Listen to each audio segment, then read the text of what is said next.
This video is brought to you by Brilliant. Get a free trial with Brilliant and take advantage of its hands-on STEM learning lessons.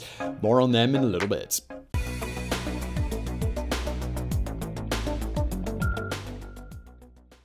Today's story begins with a website, heavensgate.com. Its homepage screams old school internet with its colourful text in Times New Roman font set against a starry background. A relic of the early days of the web, which may induce laughter in new generations and even some nostalgia among boomers. If you skim through the contents of the website, you may consider it the rambling yet harmless front for some new age group. But if you look closer, you'll notice the alarming red alert blinking at the top and the striking sentences below the organization's logo. Our 22 years of classroom here on planet Earth is finally coming to conclusion, or we are happily prepared to leave this world. Again, it may appear like harmless spiritualist content, but this website is one of the most chilling suicide notes you'll ever read. The organization Heaven's Gate, described either as a new religious movement or a cult, counted only about 40 members as of March 1997. On the 26th of that month, local police broke into their communal residence, Rancho Santa Fe, San Diego. They found 39 bodies, 21 women, and 18 men who had willingly come to end their journey on planet Earth. 21 women and 18 men had committed suicide to follow the teachings of their leader, Marshall Hearth Applewhite.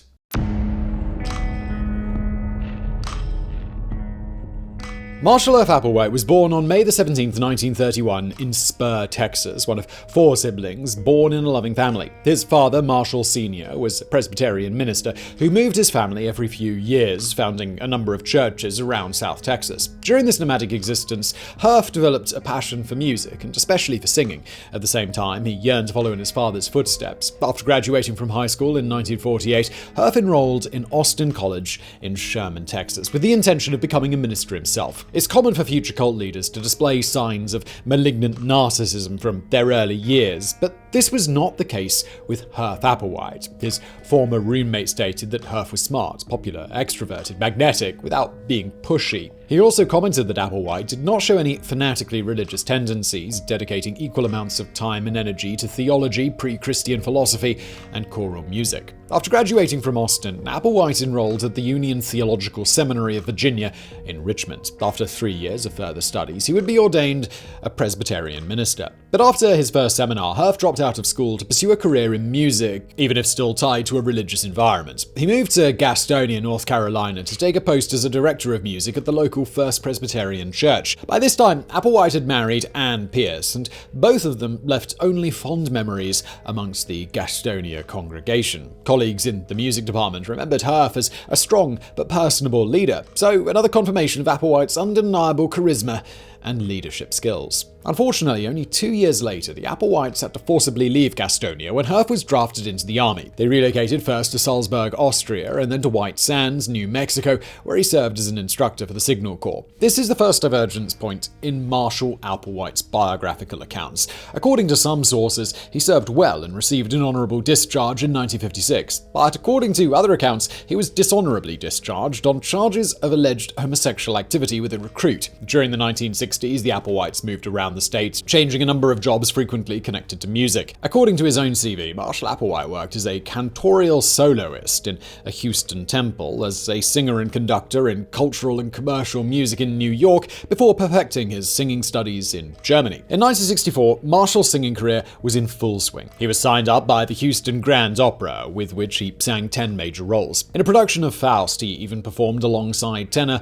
Placido Domingo. In 1966, he took on a second job as the head of music at Houston's University of St. Thomas, a Catholic institution. Despite his professional commitments, Marshall maintained a good work-life balance and was a loving father to his kids, striving to make their childhood as warm and magical as possible. According to Marshall's sister, he once brought home a tree, propped it up in his living room, and decked it in white paint and turquoise decorations, just for the sake of it. So, by the age of 35, Marshall Hearth Applewhite was a loving husband, caring father, respected teacher, and appreciated opera singer. All fine and dandy, all instruments in tune and performing on the beat. But soon, some elements out of scale would enter the symphony and cause dissonance in the harmony.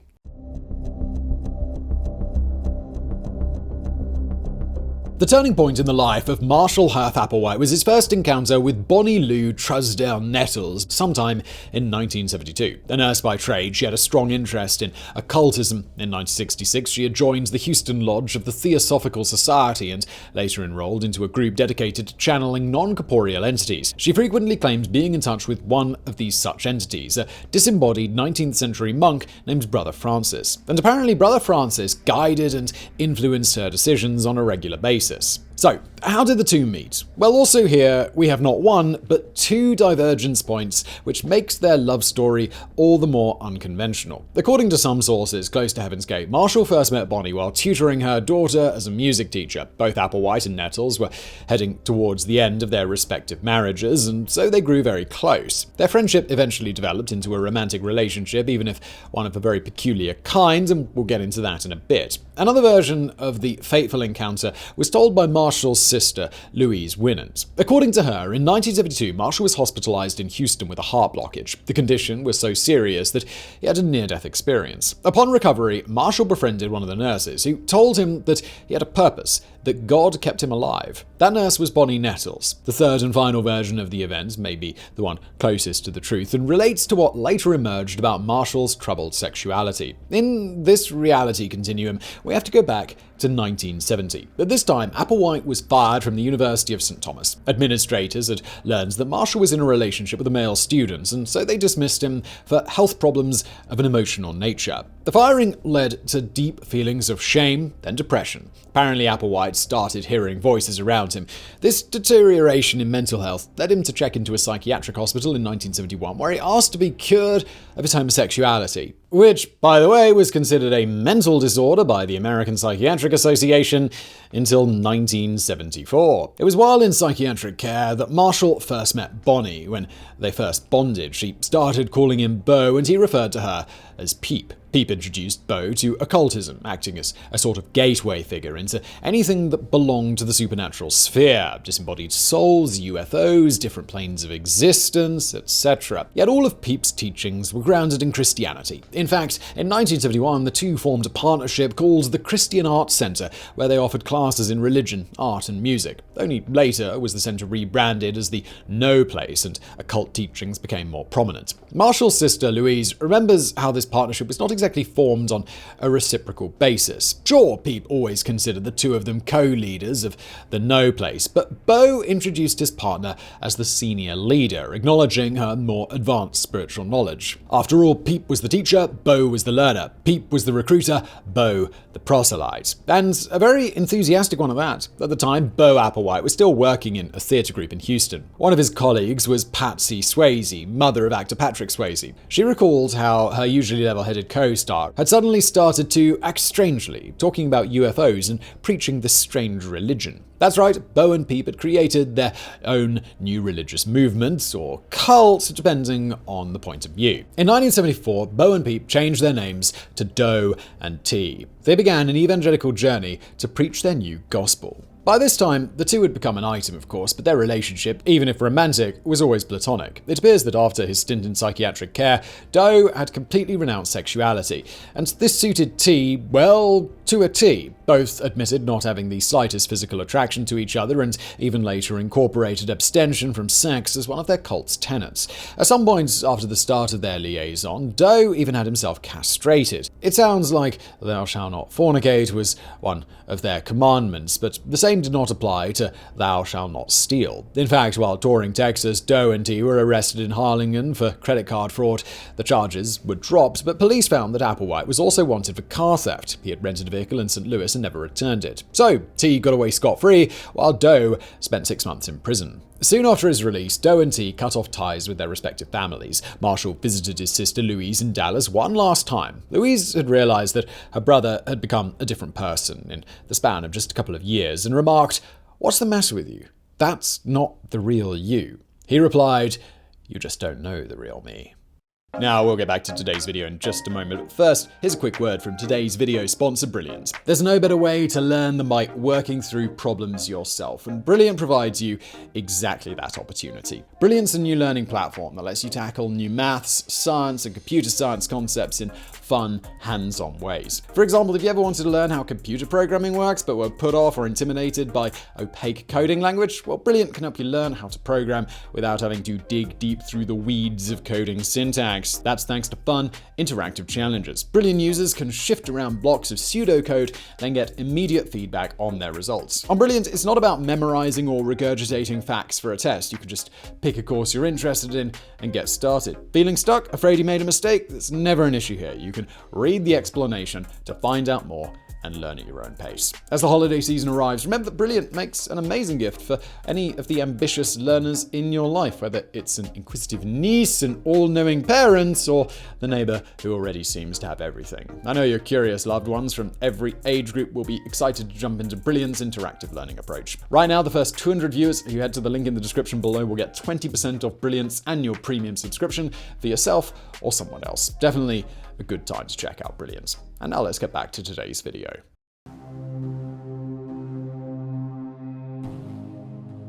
Doe and T resumed their odyssey of enlightenment. T was pretty much the sage behind the scenes, while Doe exploited his natural charisma to preach and present their religious views. So it's now time to describe what exactly were the beliefs of the religious movement, or cult, which became known as Heaven's Gate. And we must confess that it's not an easy task. Heaven's Gate always rejected the label of UFO cult, but it's easy to see how they got that stamp. One central belief is that humans coexist with two celestial races inhabiting space. One of them are those inhabiting TELAH, or the evolutionary level above human. Members of TELAH can visit Earth by inhabiting a human body. This is the case, for example, with the two witnesses described in the book of Revelation. In Revelation chapter 11, verses 1 to 14, the story is told of how two witnesses spread a message of judgment but were martyred. They were then resurrected and taken to heaven in a cloud. Doe and T interpreted this cloud to be a spaceship. Furthermore, they were convinced that they were the two witnesses mentioned in the gospel. In later stages, Doe would even claim that Jesus Christ was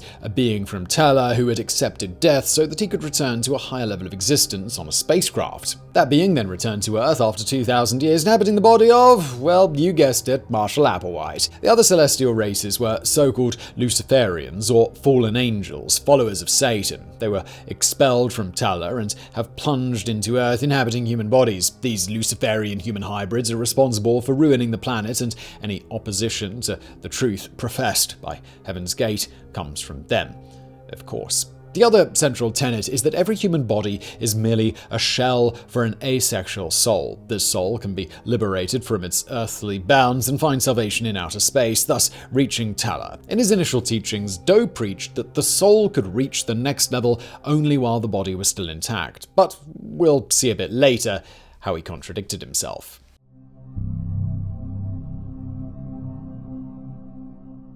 In 1975, Doe and T made it into the news. After a convention in Waldport, Oregon, they convinced a group of 20 people to follow them to eastern Colorado, where a UFO was due to land in the desert. The proselytes firmly believed that the spaceship would take them on board and fly them to the next level. I hope we're not surprising anybody by saying that this momentous voyage of discovery turns into a rather awkward camping trip. Doe and T surprisingly maintained most of their following after this disappointment, and the group relocated first to Denver, then to Fort Worth. In their new base, Doe and T maintained a low profile as they had started to attract much unwanted media scrutiny. Instead, they sent some of their followers to travel the nation as missionaries, recruiting up to 200 members. The two spiritual leaders then subjected their followers to a series of practices, routines, and habits which tested their commitment and their beliefs. Members of Heaven's Gate had to pledge to a strict rule of uniformity. Their hair was shorn, their clothes replaced with baggy, androgynous outfits which annulled their individuality and gender identities. Their diets were strictly controlled, sometimes consisting of entirely pureed or even liquid foods.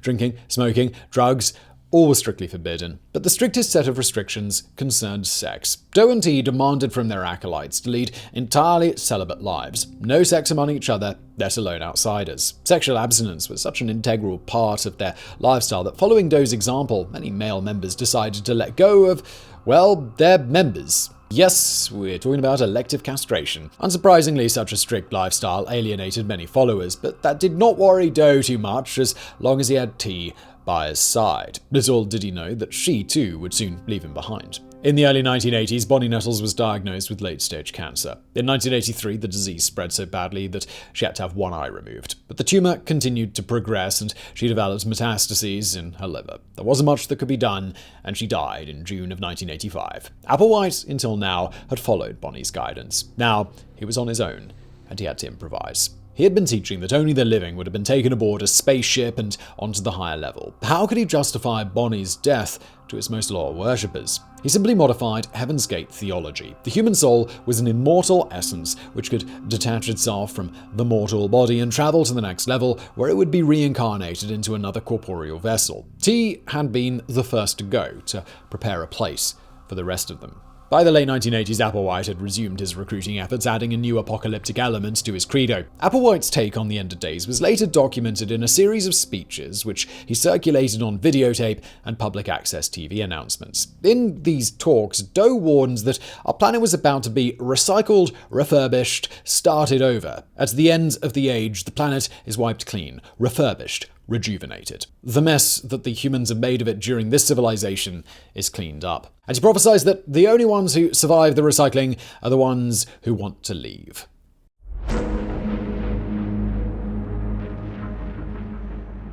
By 1996, Marshall Applewhite could count on about 40 followers. They lived communally, pooling their resources and exploring innovative income streams. The group was rather tech-savvy and was probably the first cult-like organization to make extensive use of the internet to communicate their activities. They even set up a digital marketing agency called Higher Source, specializing in web design and search engine optimization. Their success with clients such as the San Diego Polo Club granted them enough income to rent a large house in Rancho Santa Fe, San Diego. It was in the first weeks of 1997 that Applewhite first claimed to be the second coming of Jesus. He explained to his followers that 2,000 years prior he had accepted his death so that he could travel back to TELAH, and then he asked the group, what if we had to exit our vehicles by our own choice? This is the first time he mentioned the idea of mass suicide. Only one member objected, packed his bags, and left the cult. So, what could have motivated Doe's decision?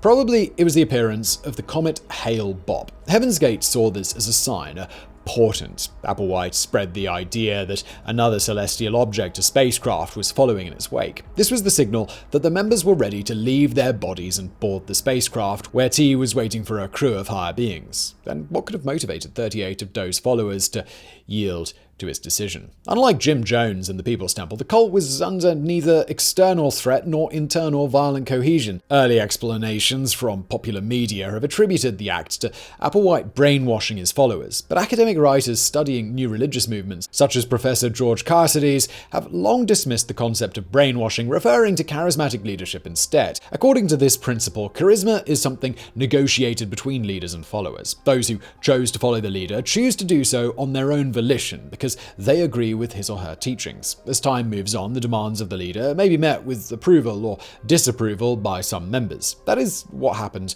with Heaven's Gate. A life of abstinence from sex and human interaction is bound to have a high rate of attrition. There is a natural selection so that only those who really want to stay do so, and those who stay develop increasing familiarity and trust with the leader, thus becoming more and more compliant. Long-term members also find it more difficult to disengage and return to a previous lifestyle of which they have only distant memories. This difficulty allows the leader to make heightened demands and claims upon the followers. The last of these demands was, sadly, an unusual type of mass suicide. Unusual because rather than presenting death as the lesser of two evils, it offered it as a necessary passage for a higher reward in heaven. On March the 21st, 1997, the members of Heaven Gate ate a last supper at a local restaurant, turkey pot pie, cheesecake with blueberries and iced tea. They then prepared for their space travel. They dressed in long-sleeve shirts, black sweatpants, and Nike Decades. A patch on their tops read, Heaven's Gate Away Team. The suicide ritual was performed in shifts spread over 3 days. First, they drank citrus juices to cleanse their bodies of impurities.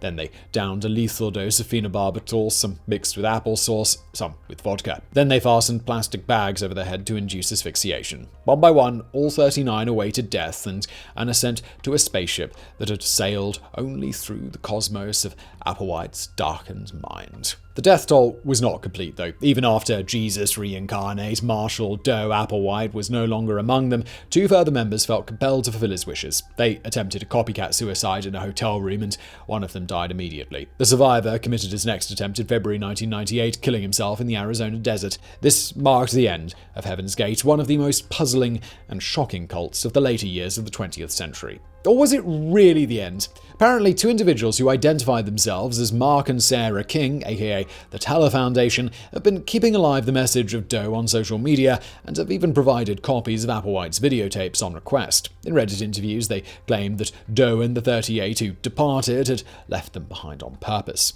To quote, "The information must be available to mankind in preparation for their return." So I hope you found this video interesting. If you did, please do hit that thumbs up button below. Don't forget to subscribe, and thank you for watching.